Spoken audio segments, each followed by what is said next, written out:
Welcome to LOA Today. I'm Walt Thiessen. With me today is life coach and LOA teacher Joel Elston. This is your daily dose of happy. We are so happy you decided to join us today. Joel, today the topic, as you know, is synchronicity. And of course, before we even got started, we found a synchronicity. I mean, we just like right out of the gate before we even turned the microphones on, you're talking about a synchronicity because you caught a piece of the podcast that I recorded with Louis D'Souza, who came back for a visit, and Anne-Marie Young. We were talking once again about AI, which has been a hot topic around here. And I don't remember exactly how you phrased it, but the way you said it basically said to me, we are synchronous on this idea that AI is pretty damn cool. I mean, it's scary in some ways. It has all kinds of amazing possibilities. As Louis was pointing out today, the upward trajectory is practically straight upward on the graph right now. It's amazing. It really is. I'm excited I don't know much about it. I played with it a little bit. As I mentioned before the show, if I weren't doing all the stuff I were doing now, my full attention would be in that topic right now. I would be all in that because I just see such unlimited potential, and the little bit that I do use it, I'm just blown away by how helpful it is. Oh yeah, very helpful. And I love I don't know if you heard, he recommended an AI called Pi.ai, which I tried after the show. I'm very impressed. I was telling you before, there's a thing called the Turing test. If you're not sure what that is, look it up. It's based on one of the original founders of modern computing, Alan Turing, who was a code breaker for the British during World War II. But the Turing test is essentially a test to determine if you're talking to somebody, are you talking to a human being or are you talking to a machine? If you're talking to a machine and you think you're talking to a human being, it passed the Turing test. Yes. I got to tell you, Pi.ai comes really close to passing the Turing test. It's really impressive. That's amazing. It really is. And I really think that's when we're talking, one of the, I remember a long time ago when Google first came out, my son TJ was in middle school and he got in trouble, and I actually went and successfully got him out of trouble over using Google for his homework. And and I said, first of all, you never told him he couldn't use Google for his homework. So right off the bat, they didn't even know what he was talking about because they thought he was cheating because he was using this information. He rewarded it. He wasn't plagiarizing, but he got the information. They said, there's no way he knows all this. And I said, well, he found it on the computer and he used this thing called Google. And they said, well, that's cheating. No, it's not. He's and I find it ironic that today, now we're years later, this is the next level. This is AI. It's Google was so gigantic, had a huge impact, as we know, and I think AI is that next jump up from Google. It's and because it's taken it to the other level, and so I remember that, and I've actually defended a kid that was using AI for his homework and stuff, and I got him on the same basic topic as I did many years ago with TJ. I said, I just, before we get started, I just need to see where in your rules that he's not allowed to use AI. We'll concede the meeting. They said, we haven't written the rules yet. I said, I guess we're done then, right? Yeah, right. Yeah. It's like, well, I said, because to me, you don't ban them for Google. So fascinating topics. I love it. Well, Louis also made a really interesting point about a year and a half ago, while he was still a regular co-host here on the show. He said that anything that a student can Google should not be on a school's curriculum. And it really makes sense because it's essentially a waste of time to sit in the classroom to learn what he can learn so much faster by plugging into Google. So if you're going to have a school curriculum, it should actually exceed what Google could do. Well, now we've just raised that to the next level. Now you have to see what an AI can do. Yeah. And I have, there are times when I will do, for some trainings that I do, I will create tests.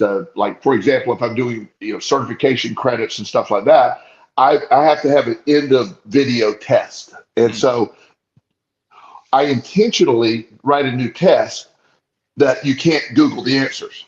Oh, okay. If that makes sense. Yeah. Because when I have taken these I tests, got to interrupt though. How do you do that? I mean, Google has access to so much information. How do you know that Google doesn't have a particular piece?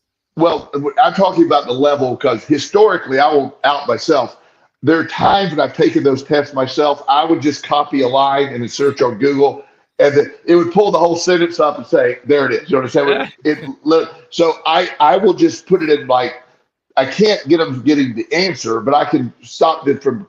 They have to look harder. Is my point by me doing it. Yeah. So I don't use a sentence out of somebody else's book. I just create my own version of that, and so I put it in an order that you can still get to the answer, but you're not going to be able to get to the answer, but just by simply copying a sentence and finding it automatically. I'm reminded of I think it was a Harvard professor, a Harvard philosophy professor. If it wasn't Harvard, it was one of the top schools, but I think it may have been Harvard. Harvard philosophy professor gave a final exam in a philosophy class. And the final exam was an essay. It was only an essay. There was no multiple choice, no true or false, just an essay. And the essay had a one-word question. And the one-word question was, why? Well, that's you can't defeat that. It turns out that the correct answer, you got partial credit if you said because, but it wasn't a full answer. The complete answer to give you full credit was why not. Okay. Well, Just saying. Yeah, you can imagine. See, I would have failed drastically because my mind went to about 1,000-page document of why. I have all the answers to why, and one of them was not why not. That was not my answer. Yeah. Here's why. Yeah, right. Yeah. Well, actually, this ties into the topic fairly well, I think. I mean, the topic is synchronicity, which can be defined in a number of different ways, but I'll define it as something that multiple people experience at the same time in different locations. That's one way you can define it. And in the way this ties in, we essentially are now facing a future where, and it's an imminent future, it's right here, it's not distant, it's not in the deep distant future, it's like it's arrived, where all of a sudden a lot of the standards for human behavior, for human interaction are disappearing because of the way the technology has already started to shift things. And so we, as human beings, are finding ourselves having to deal with that on a synchronous basis. We're all experiencing it in different locations at the same time. There's a great example of synchronicity. Now, it's not perfectly synchronous. It's not like at the exact same instant that I am fretting over what's going on with this, you're fretting what's going on over there. It doesn't necessarily get to that degree of synchronicity, but it's still synchronous. Well, and I agree. Using the word coincidence is almost always replaced by being synchronous, and that's in my world. So I look at it, law of attraction stuff. Where when my book that I've been working on for the last 5 years, the law of action, as I'm still working on it. There's a whole set. There's a great joke in there somewhere. There is. Oh yeah. I've taken a lot. In fact, I've taken way too much action is the problem with the law of action.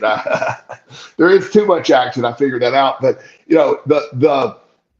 we can induce synchronicity, and by taking action towards something, that using the law of attraction, a lot of times synchronistic events are simply the law of attraction fulfilling what you're seeking or at you're after.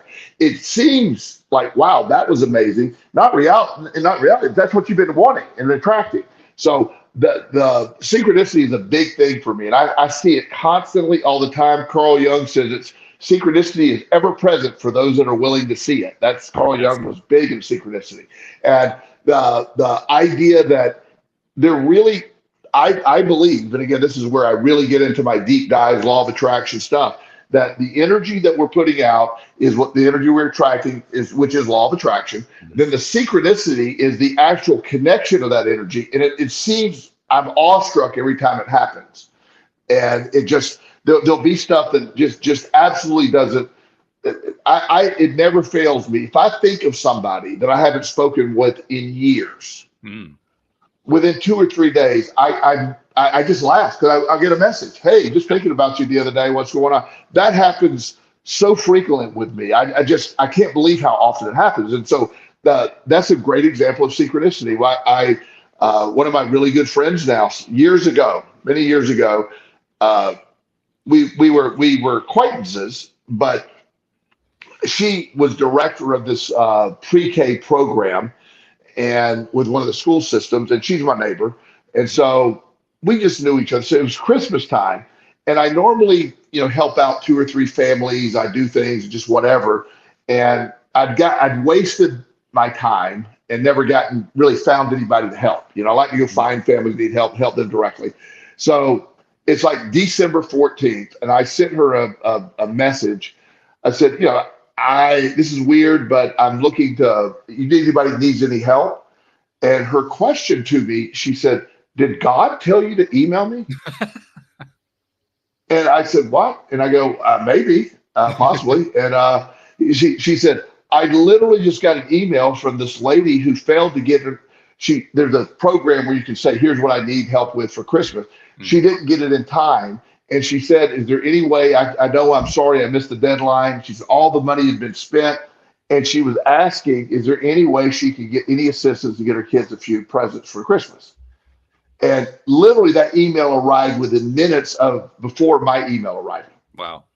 Now, again, that's how random this is. This is somebody, now we're very good friends now, but at the time, we were just acquaintances. And I don't even know why she popped into my mind. I just knew she did something with lower income families. I thought, well, I'll just reach out to her. So the timing of that, I have to pay attention to that. I have to look at that. What are the odds? What are we going to call it? It's just certainly I wanted to help. Somebody needed help. And this person who just was a conduit to that, it wouldn't seem as exciting to me if, I got an email yesterday for a lady that needs help. I literally got an email a few minutes ago, and she said, I was actually trying to figure out how I'm going to pay for it myself. And then you send the message. Yeah. Yeah. And that's so cool. That's really cool the way that works. I'm thinking back to years ago, the person that I was, the skeptic that I was. And I'm in many ways, I still am a skeptic, but not like I was back then. That skeptic would have been, just rolling his eyes at this whole idea of synchronicity. Sure. And would essentially say that synchronicity is, okay, I understand what you're saying. It's kind of a cool idea, but there really isn't any evidence to support it. That's what my argument would have been. And then since then, I've experienced it so many times, it makes me wonder, I wonder how many times I have to experience something before I start to believe it's true. Mm. I know in my case, it took quite a few. I probably needed, I don't know, a few dozen, something like that. I don't know how many for me, but it's to a point now. It's like, I'm sort of like, well, there it is. Yeah. It's like, I know it's coming. I know it's coming. Again, mentioning the person contacted me, there's a client, hadn't seen him in years, doing really well, is off to school. He just popped into my brain. I wonder how he's doing, hope he's doing well. So again, the next day, message from the client. I don't know why, Joel, just want to say hi. Thanks for all you did years ago. Things are fantastic. I'm like, why? So my energy thinking about him, obviously in my mind, again, skeptics will go, okay, Joel, whatever. But I really believe that connection. And then if you want to hop into some quantum theory, quantum entanglement would recommend or suggest that, what if we're quantumly entangled with everybody we ever met on some level? What if that's the case? Yeah. And, not all the time, not like a full blown quantum entanglement, but what if there's, particles or whatever that are entangled where, hey, I'm wondering what that is. There's a connection there. All that stuff, the synchronicity of life, to watch things happen and see how they unfold. My whole life, everything that happened in my life, where I'm sitting here, the story, you've heard it over and over and over. There's been probably 10 synchronistic events. They weren't revealed in real time, but they all led to this moment. And it would seem impossible if I told you these 10 things had to happen for me to be where I'm sitting today. it would be the odds are just there's no way possible that could happen. And so when I look at where I was and where I am and the things that even my wrong moves were right moves. That's the other part that maybe the wrong moves put me in place to be in the right place for the right moves. It sounds so odd, but synchronicity is at play at all time. And then the more you're tuned into it and allowing it and using the law of attraction, I think we do. We are always inducing our own synchronicities. Of course, I believe that, but you can actually increase the positive synchronicities by just being aware of it, looking at it, and not dismissing it as coincidence. When I meet somebody, and I don't know how true this is, and because but there's a feeling.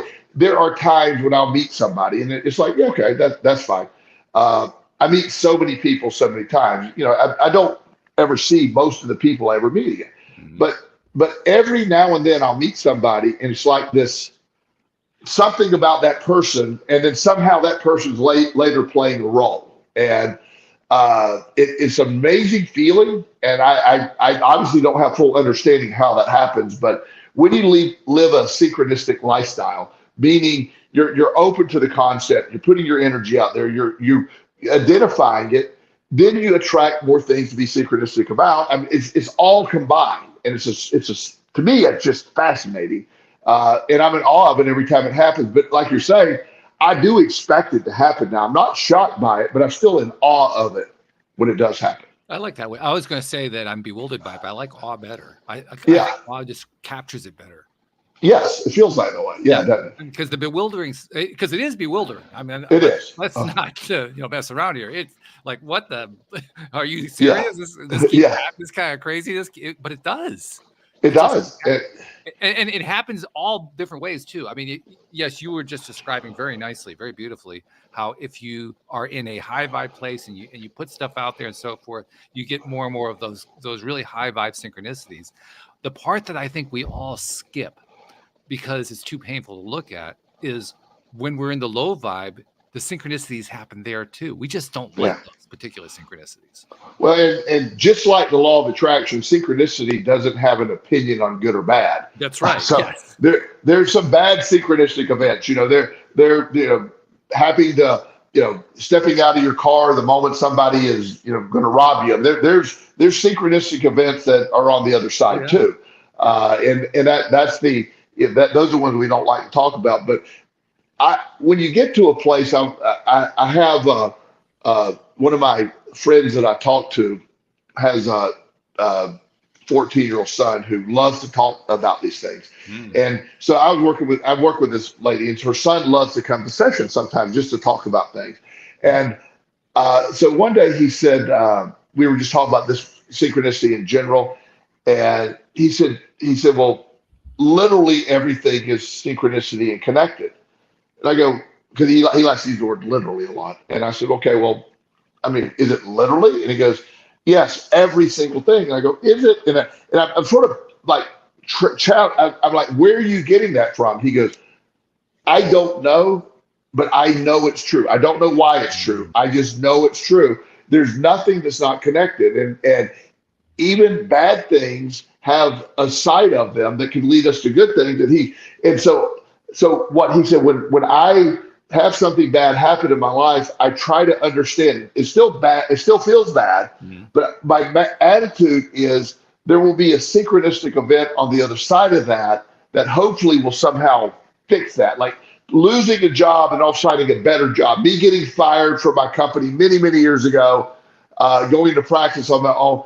I mean, the synchronicity of the timing of how that happened and the players involved and how I was in practice within 2 weeks after being fired. And a few weeks after that, I'm fully loaded. I haven't been, I never advertised a day in my life, and it's just, those are crazy times. Christians have a good phrase for it, I think. They say that the Lord, every time the Lord closes a door, he opens a window. Yes. And that's essentially what that means. The idea that, okay, this didn't work out the way I was hoping and expected it would work out. But if I'm willing to trust, it means it's setting me up for something better to come along. Yes. Now, I do have to be open to that. Because if I'm not open to that, here, this is the part that threw me for the longest time. If I'm not open to that, it will come along anyway, but I'll miss the bus. I won't notice when it came. You have to be open to the idea. You have to be expecting that synchronistic next step to come along. I've shared this story several times. I'll do the very, very brief. A guy got laid off, an accountant at Bank of America in Charlotte years ago. Him and I were talking. He was stuck in a depression, lost his $200,000 a year job, and really he had some money saved up, but he didn't have a lot. As he kept looking for accounting jobs, and during the financial crisis, there were no accounting. 2008, there were no accounting jobs out there. There weren't a lot of jobs in general, but that was probably near the bottom. The worst, yeah. And so I came over to talk to him, and he asked me to ride up to the dump with him. He stopped along the way and picked up his neighbor's garbage because he lived in that rural area where they didn't have garbage collection.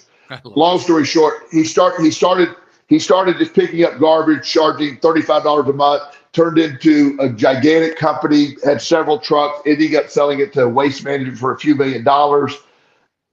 And that was like, all came out of a discussion because we were taking garbage to the dump. If he weren't open to it, if he weren't looking at it, he never even thought about it. He's like, I'm an accountant, I'm not a garbage man. And, he sold that business, and now he's in business with several other. He's very wealthy, and he said the greatest thing that ever happened was me getting fired from my $200,000 a year accounting job, and opening up. He said it wasn't until I opened up my belief system that I need to step away from. I'm not an accountant per se. I just need to make a living, and I created this. So he attracted this entire world, and he did a lot of work. I'm not trying to make it sound like the guy didn't do work. He worked hard, but my goodness, what a great story. And that was a chain of events that never would have taken place if he didn't get fired from the job. So the loss of the job became a catalyst. I also have a belief that anybody that's just wildly successful, no matter what they're doing, almost always we're coming back from something. They almost always are like, this didn't work or this fell apart and I had to go out on my own. I know. As you know, I work with several very wealthy families, and the people, billionaire class and above, and those families all have stories. There was this event, and I was left with no choice, and I went this way, and it just became unlimited money. It became unlimited, wealth, and I see that all the time, and that's what my message is trying to look for the synchronistic event, tune into that, have that energy ready to go. We're never done. If you woke up this morning, we got a shot, and there's stuff out there, but you got to be tuned in to that opportunity. That the synchronicity will point it out, but if you're not tuned into it, you're just stuck. You're going to miss it. In fact, you made a really good point in your storyline there. You talked about how they were at a point; these billionaire families were at a point at some point in their lives where there was nothing they could do except go this way. That was the only option available. Yes. And what's really grabbing my attention about that comment is that in that kind of circumstance, it almost doesn't matter what your vibration is because you can only go one direction. You don't have any choice in the matter. So it's kind of a way that it's almost like we set ourselves up. Those of us who go that kind of a route, who end up going that kind of route, it's like we set ourselves up to fail. Only one possible way out. And then that one possible way out is what turns into everything. I often talk about in my story, way back in the day, I was given the gift of no choice. Mm-hmm. I had all choices removed. The only opportunity on the table was for me to work with the guy at the addiction recovery center that I was living at. Mm-hmm. And we had no money. And that working there meant I just had free rent. I had to wait tables, had to do other things. There was no way possible from that beginning that I could imagine today. I had no choice but to do that. I was a convicted felon, newly convicted. Not a lot of people are looking to hire convicted felons that are out on the street for a month or two. So I had to go with what was there, wait tables, whatever was available. But the life I had today was given to me because I had no choice. If I would have had multiple opportunities, I might not have been successful. I still believe I would have been, but I really don't believe that I would have gotten this way, because that's when I discovered the law of attraction, discovered all that stuff. And I used that path, and the life I have today was given because I had only one single choice at that point. After I made the decision to actually live and not kill myself, then the single choice of what direction to go. That was it. Well, that raises a very interesting question, because like you said, you did have that choice that you faced, to either kill yourself or move on. You chose to live, to move on. It's not a choice that everyone makes. Some people do kill themselves. We know that. Yes. Statistics are very clear about that. Raises the very poignant but also interesting question, and one I've asked you before, and I don't really expect an answer that totally answers it this time, because I'm not sure there is one, but I'll ask it anyway. That doesn't stop me from asking the question. Sure. Why did you say yes, and why is it that some others say no? I have never found a clear answer on that. I don't know. I sat there for 3 hours and was thinking, I could do this or not, and the concept, my brain was telling me the easy thing to do would kill myself. I could just be done with it, and I was in ungodly pain. Again, when I say that, this was all of my own creation. I created the whole scenario. I'm not blaming a human being. This was all my doing. Anxiety, depression, felony conviction. If I didn't pull the trigger, I was going to face jail time. That was pre-jail. And I had all that to go. And I knew all that was coming. And there was just something in me that said, and I knew, I was a compulsive gambler. I knew the stipulation of that. If I didn't pull the trigger, I had to be done with gambling. That was part of the package.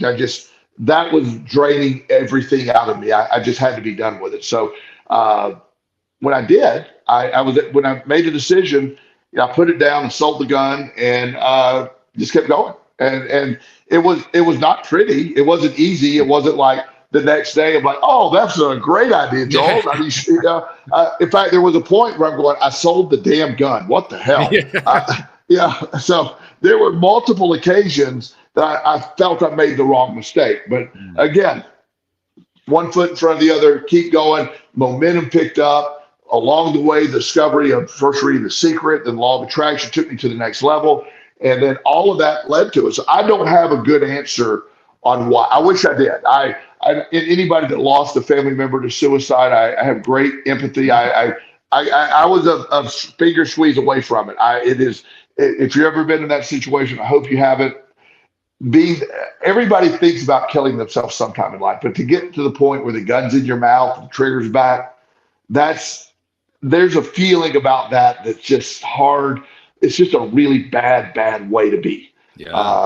And to come back from that, and made a commitment after that too. After I said, I'm not going to ever do that again. And no matter what, once I made the decision, I'm not going to quit. Foot on the gas, and it was a bunch of crappy jobs, and it wasn't pretty, but it came together. Everything happened in order, and it's almost like if I were to turn this into a movie, it would not be a believable movie, because it's like everybody go, there's no way all that crap happened. Nobody. In fact, I've had a couple of criticisms of people that read my book going, yeah, I don't think all that happened.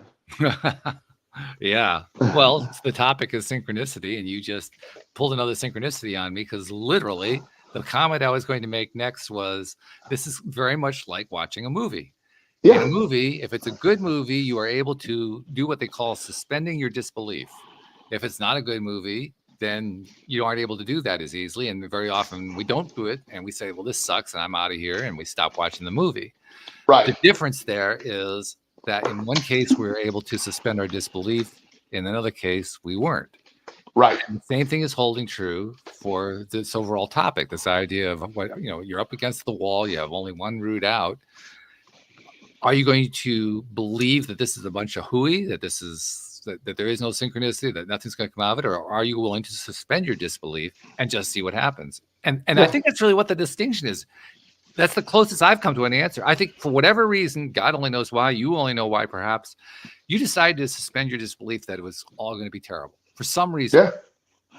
Yeah. I've often used the term, I had no hope. I just had hope of having hope one day. It was that bad. I couldn't even, other than me, I'm not going to, at that point, made a decision not to gamble. Other than winning the lottery, I don't know how I was going to get out of that hole. I mean, there wasn't a path that made sense from there. Right. Yeah. You know, and it just didn't. And, you know, I always ask people, look at everybody in your life. Look at me and you as friends for a long time now. We've done this podcast for a long time.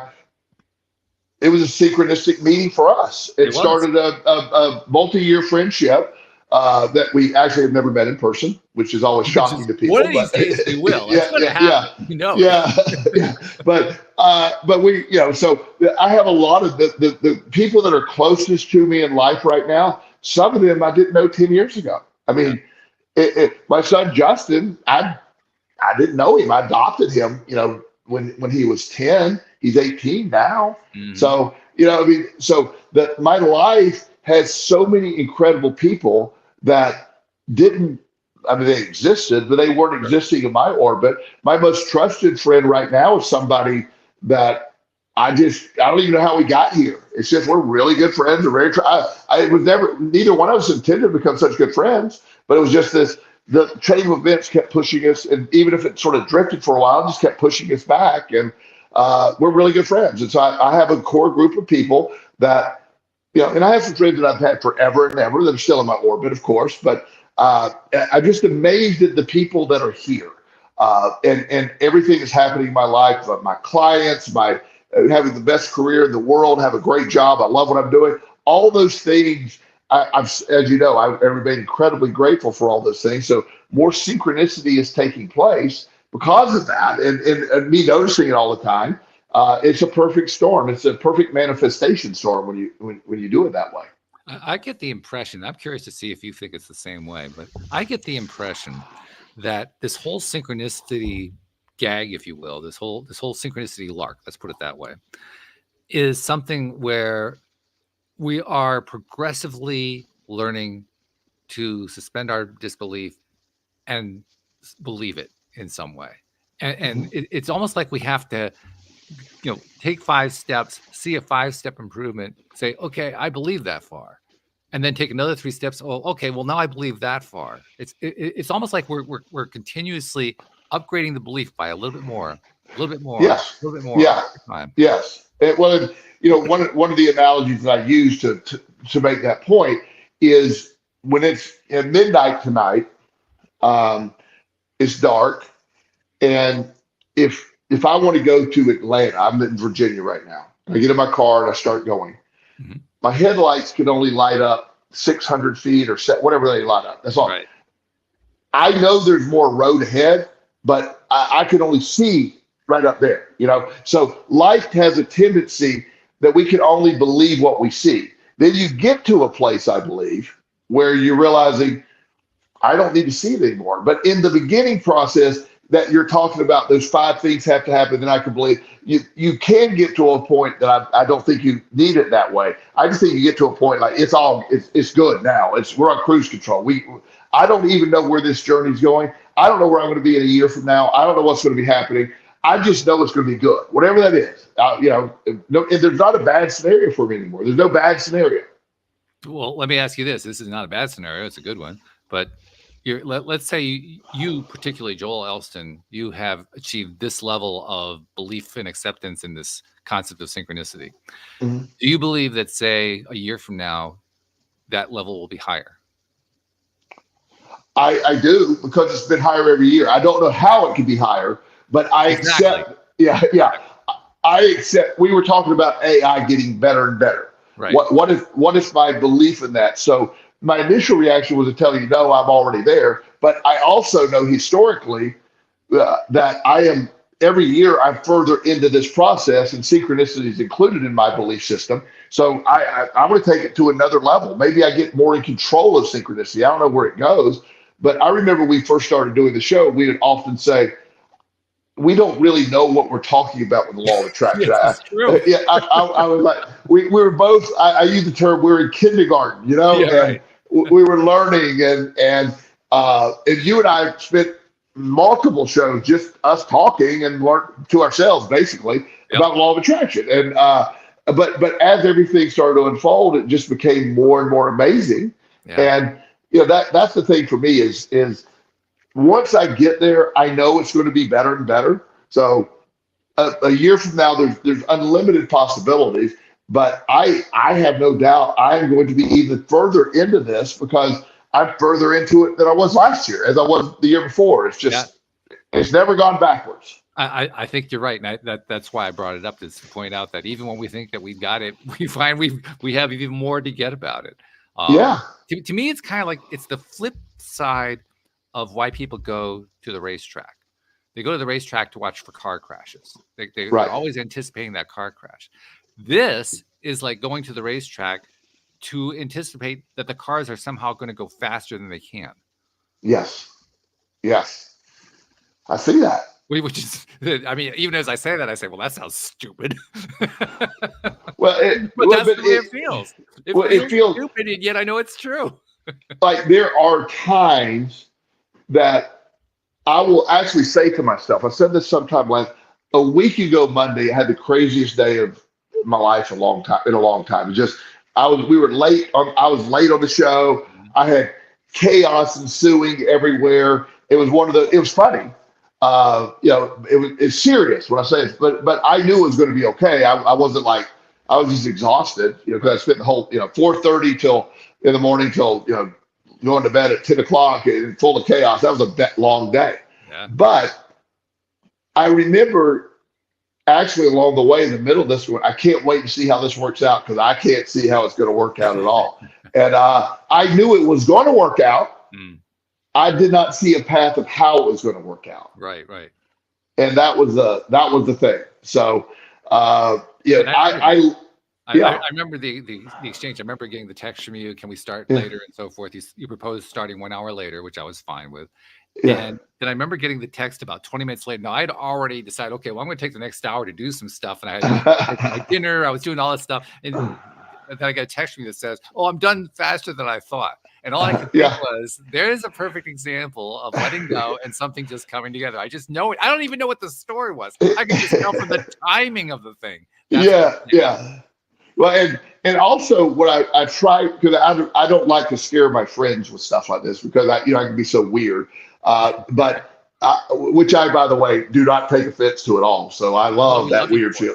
Yeah. So, but I have to filter because I really believe that the people in my world are there on purpose. It's been intended. They're there. I've attracted these exact people, and it's like, oh, so I just sort of treat them like, yeah, you're supposed to be here, so we're supposed, and sometimes it takes them a little while to get used to that. Okay, that's a little weird, but but it works, and that synchronicity plays such a role in society, and our self-fulfilling prophecies. There's a lot of things in society that we believe this thing's going to happen, and then it happens is exactly we said. Well, I mean, could it be because we were so influenced toward that? And there before the pandemic, I don't remember exactly where I made it. I don't think I was on the show at that point, but I told a group of clients who are especially younger clients who are very worried. I said, I have no idea. I want to make a bold statement right now. I have no idea how, because this is like March 13th of 2020 when they shut everything down. Yeah. I said, I don't know how, but on the other side of this pandemic, we're going to be far better than we are today. We're going to be financially, we're going to be healthier than we've ever been. We're going to be financially ahead of where we are. And I can't not remotely tell you the path of how that's going to happen, but I want to make sure that we do that. And every single one of those clients that are on the call have all commented like, you literally predicted that. And I said, I didn't predict it. I just believed it. And it came true. I have every year I make more money. I always make more money every year. But it's been like on turbocharged since the pandemic because I just decided that's, just let's go, I never quit meeting in person. My theory was they said, you can't meet in person. I go, who are the police that are coming to my office to tell me that? So let's just go. I can't wait to be arrested for meeting with people. Nobody ever came, you know? So, and I was the only person in town basically meeting with people. So, you know, I was busy before that. Then I got an incredible waiting list, and you know, the idea that I had several business opportunities that came from that. I had a couple of people that were struggling. That I loaned them some money in their business, and in exchange for that, I got a little teeny piece of their company. Well, they've become wildly successful, and I have, you know, ownership in like 6 companies that just small a little bit, but very valuable now. So Wow. there were multiple opportunities for me to do that. And I again, when I first heard everything, everybody was panicking, and I was just simply saying, here comes the opportunities. I don't know how it's going to be there. I never doubted that for a moment, and here we are. So it's just that's how this works. Synchronicity it's ever present, as Carl Jung said. It's just you got to be able to see it, and you got to, if you're looking for it, it's there every single day. And I can also attest to the fact that you don't actually have to totally believe it. You just have to believe it a little bit. Yeah. I mean, that summarizes me. That summarizes my life. I mean, you know that from all the times that we've had these shows and had these conversations. I talk a great game of believing until it actually comes to believing. And then sometimes I do, and sometimes I don't. Yeah. Well, but you also, I have had a front row seat from the beginning. In the beginning, wow, you had to really struggle with some of that stuff. I mean, you're very skeptical about yourself in the beginning. I remember that years ago. Oh yeah. You've come really a long way. I mean, a long way in your belief systems, and I think you do believe most of it. You get in your own head sometimes, like a lot of people do. It's not, you know, but you're really good at it. I on the other hand, I just in full blast, completely turned to level 10. I believe it, and just there's nothing, you know. It's a cool way to live. It's just, you know, let's see what happens. Mm-hmm. And I'm appreciating that more and more, just how cool it is. And by the way, thank you for that. That was very nice. It's still amazing to me how much I have to learn and how much I have learned. Because you're right, I've learned a bunch. I've learned a ton in that time, and I also can tell there's a whole lot more. I could actually become overwhelmed by it. I have in the past. Yes. You know, I can easily become overwhelmed by just how much there is to learn. I'll tell you one thing that's helping me. And this kind of ties us back to what we were talking about at the beginning of the show. AI. There's something about having an AI to talk to and to get ideas from, and you know, ask the AI to help solve these different problems and things like that. That for me provides a calming influence. And what's really odd about it is I can tell there are many inflection points in the middle. And by an inflection point, I mean things that happen during these conversations I'm having with these AIs, where I could see I could go completely off the wall about it. I could get pissed about something. I could get frustrated about something. At times I actually do get frustrated, but most often I find myself looking at that conversation while I'm having it, because it is a conversation, even if it's with a machine. I'm having a conversation. I can look at that conversation and realize this is yet one more opportunity for me to let go. This is one more time. And for some reason, having that AI there makes it easier for me. I don't oppose the idea that it makes it easier for everybody, but it has made it easier for me. But what you've done, and this is really important, you've decided to make it easier for you to have the AI there. So that there are people that are ranting and raving against AI that are troubled by it, that every morning wake up and are furious about it because they've made the decision to be pissed off about it. Right. You've made the decision to embrace it, and it's there for you. So again, perspective and it turns on. So the energy that you feel toward that, it's comforting to have it. It's there, and it's something you bounce stuff off of. So you believe it to be positive in your life. If you believe it to be negative and fighting against it, and wailing against it, you know, it's going to attract the opposite side. You're going to hate it. There was a friend of mine on Facebook. He's a old school, you know, he's very conservative, back in the day kind of guy, and he was ranting and raving about, you know, Facebook and censorship and all this other stuff. And I said, well, have you contacted them for a refund and to cancel your membership? And he knows how I am. I said, so you voluntarily are getting this free service from Facebook, and then you're going to bitch and moan about it, and then how they're going to. I said, I have a simple solution. Just get off Facebook. If it's bothering you, that's a shocking statement to him. It is. And you know, I play, you know, my Facebook is simply positive stuff. I don't do drama. I don't do politics. I just, mine, there's two things. There's usually law of attraction stuff of some sort, you know, positive stuff or funny stuff. That's pretty much on my Facebook page. There's not a, you know, so I don't care. Facebook can do whatever they want to do to him. So I don't care. I don't have to have Facebook. It's just a thing. But for him, it just, well, every time they make these changes and I know I'm being censored and I'm being this, I go, then just get off. It just, yeah, it doesn't. You know, get your refund. It's free. I forgot it's free. So Yeah, right. yeah, I love that comment. I'm going to remember that one. Yeah, just like I would just quit and get your money back. Get your money You know? back. Yeah. Yeah. Because people rant about all that stuff. It's not a real thing. It doesn't matter. We don't need it. It's a great point. It's a really great point. Well, I guess I could say that we do need it for the exact same reason you just gave. We need it because we decide that we need it. Yeah. Well, everything. You know, I was explaining to Justin the other day that back when I was a kid, none of us had cell phones. We all had landlines. And if you wanted to call your friend, you had to go through their parents. The parents had to answer the phone. Mrs. Smith, how are you this evening? This is Joel. May I speak to Steve, please?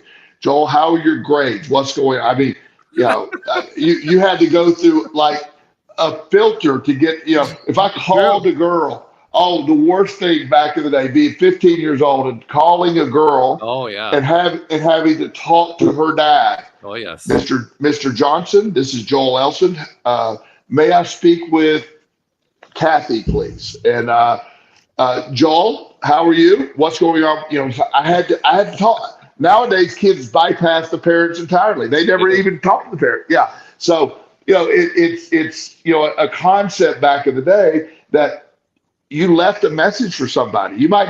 Somebody might not get your message for 2 days. You know, it's just, we had answering machines. You had to remember to check your answering machine. If somebody didn't give you a note or whatever. And those are all exciting. You know, back then we were like, we got plenty of technology. And nowadays it seems ridiculous. So the evolution of what we have, we decide we need stuff and then we need it, or you decide you don't need it, don't. One of my ultimate goals, and you know, and I may never get here. Because I love what I do so much, and I've always said I'll never retire. All my technology is based on my business. You know what I'm saying? It's all about business and stuff like that. I used to think, you know, one day I'm going to just take my cell phone when it's all done toward the end, just throw it in the ocean and just, you know, have a landline. If you ever want to get hold of me, just maybe I'll answer one day, you know. And I've evolved because I now see it as I have access, especially with AI.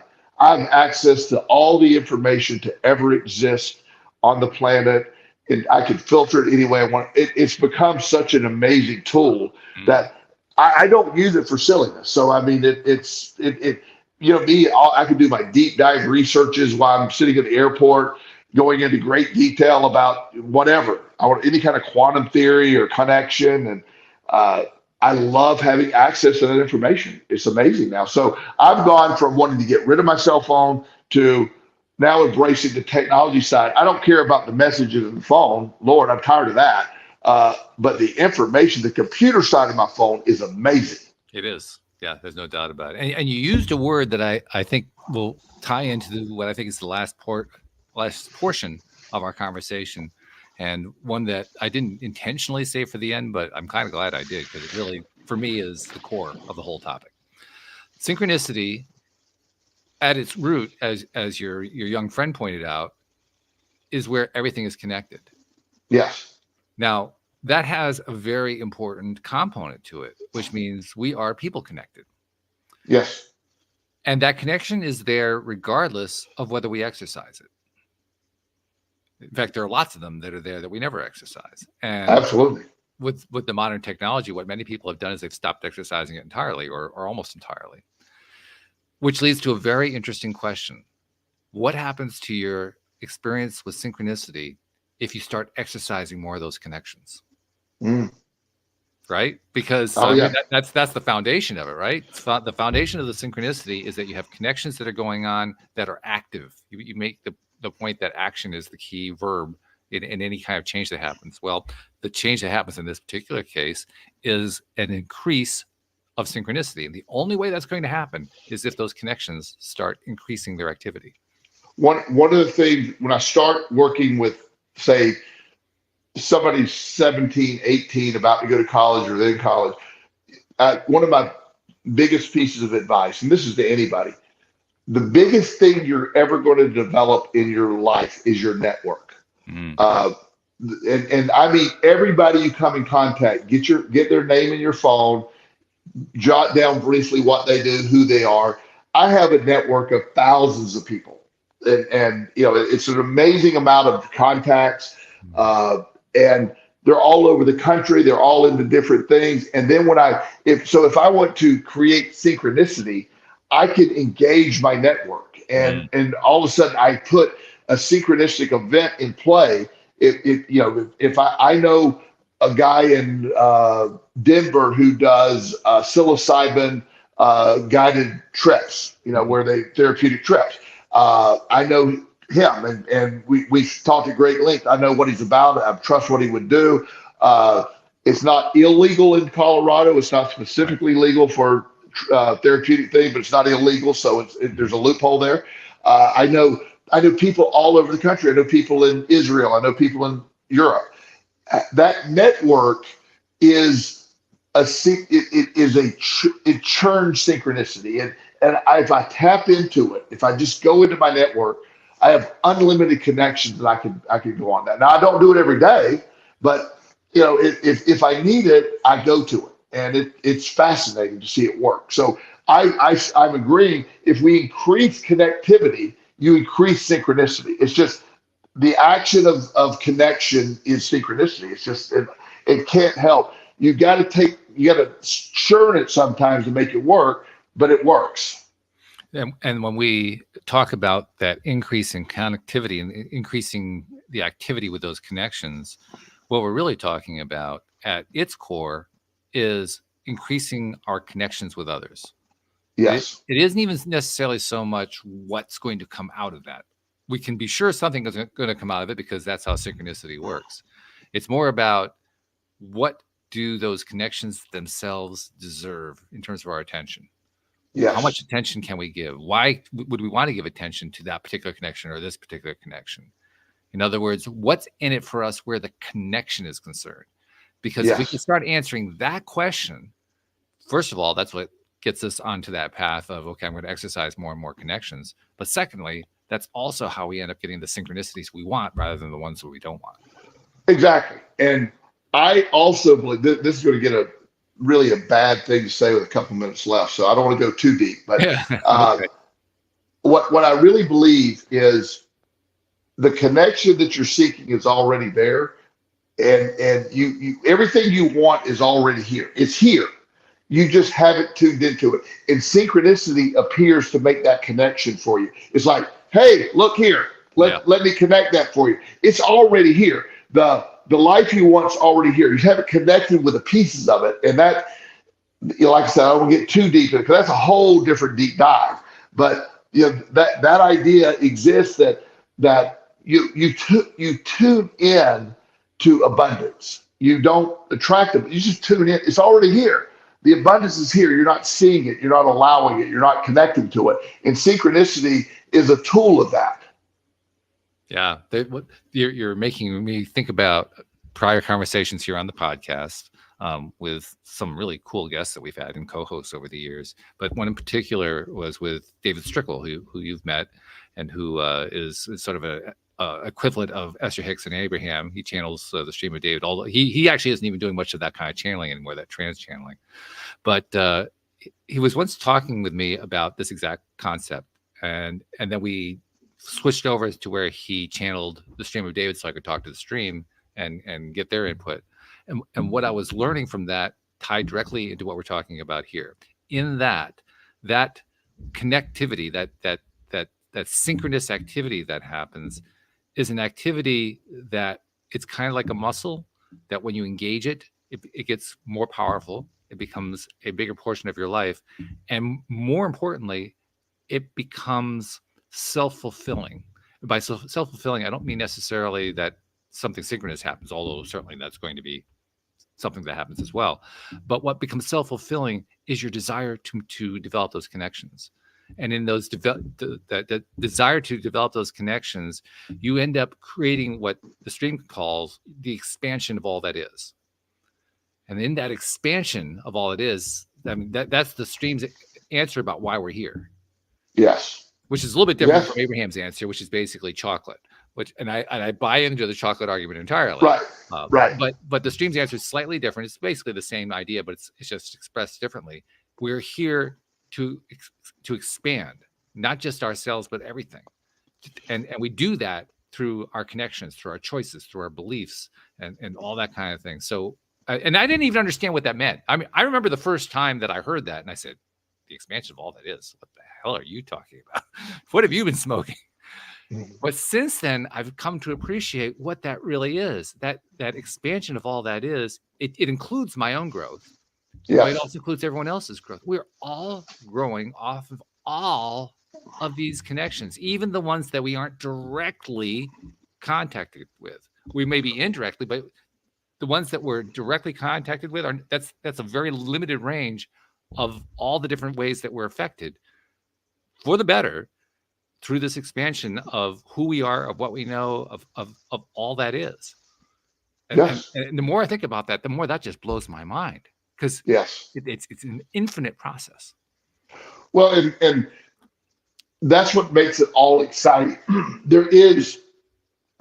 I don't know all the answers, but it is infinite. It's all infinite. There's no, we're here. We're not here to be miserable. We're here to be synchronistic. We're here to connect. That's the point. And these physical bodies will give up. They're going to be done at some point. And that energy, these are my beliefs, of course, my energy then will go to what I consider source. And knowing me, I'll probably within about 8 seconds be right back here doing some crazy life somewhere. Again, that's my belief. But we're here to do that, like you saw, expand. We're here to connect. We didn't come here to just be born, live 72.6 years, and then die. And it was never that. It's never been that. And it's exciting when you figure out there's a point to it all. And the point is, like you're saying, whether it's infinite growth or whatever, it's about connecting. This is a big gigantic game to me, and I love to see how it unfolds. It's amazing. I love to see it unfold. I love to be part of the unfolding. I think that's the part I always have to remind myself the most about. I mean, a lot of the time in my life, I had this belief, and there's that word again. I had this belief that I wasn't really a part of it. I was more like an observer of the whole thing. And even to this day, I still have that to a certain extent. I have a lot more than I did back then of the belief that, no, I'm a part of it right now. And I have been all along. But it's almost like that sense of disconnect, which really isn't, like you said, you're never really disconnected. You're always connected. Always connected. Yeah. It's more like an ignoring the connection or ignorance of the connection, but the connection is still there. That feeling of disconnect is really that feeling of, oh, I'm not really a part of it. Right. And the reconnection is the realization, yeah, you always were, and you still are, and you always will. And there's a version of the story. You're the star of it all. It's your journey. And that's what I love. Talking about the ultimate synchronicity, we're all having our own journeys, and they're taking place within everybody else's journeys. Right. That's fascinating to me. And along the way, there's going to be some people that are there for a lifetime. There's going to be there to teach a lesson. There's going to be people that are there for a short time. You don't never know, and you never know which quest, side quest of the journey is the main quest. It's fascinating to me. I am capable, and this isn't likely going to happen, but I'm capable of picking up everything and moving to Lake Tahoe and whatever. I could do. I'm capable of doing that immediately, and not likely to do it, but I could. And so I've always been open to the idea of what's next. And I view it. It's like today's another chapter. I can't wait to see what happens. And some days it's just batshit crazy stuff happens, and I laugh at it. And other days it's transformative. And some days seem sort of mundane, but they all bring something to the table. And yes, that's important. It's very important. The contrast last Monday that was so chaotic. Today's Monday was much calmer. Both have value. They both have value. One wasn't bad, one wasn't good. I appreciate some of the calmer days after the crazy days, but I love the fact that whatever life threw at me last Monday, me and my team knocked it out. We crushed it. I mean, in fact, I was expecting to be much harder than it was. I was sort of fascinated, like we got through that pretty easy. Yeah, I remember. It was awesome. So everything. I almost went the entire show, not saying that every single thing is perspective based, including synchronicity. Perspective is the dictator of it all. You can't if your perspective is not believing that synchronistic events are taking place on your behalf and really embracing that, they still can happen. You don't have a full belief, but you're going to miss a lot of them if you're not looking for. I see them every day, and I'm like, wow, that was a good one. Yeah, I like that. I'm going to use that as a way to draw it all to a conclusion by saying, we've told you what we think, what we believe, we've told you what we believe about our perspectives, what we think about synchronicity, and so forth. To our listeners, I want to ask you to answer for yourself one question: what do you believe? We'll see you all next time here on LOA Today. Goodbye, everybody.